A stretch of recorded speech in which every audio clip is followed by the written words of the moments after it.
Foods to add to a low-carb diet. Number 1. Protein sources. Lean meats such as chicken, turkey, and lean cuts of beef. Fish and seafood rich in omega-3 fatty acids like salmon, trout, and mackerel.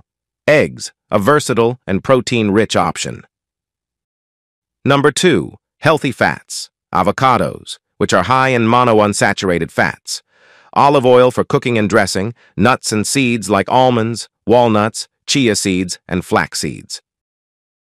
Number 3. Low-carb vegetables. Leafy greens, spinach, kale, lettuce.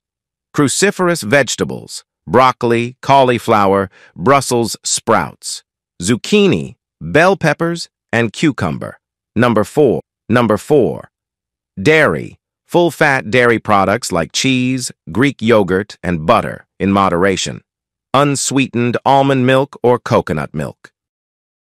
Subscribe and follow on other social media platforms. Please subscribe my channel and press the bell icon.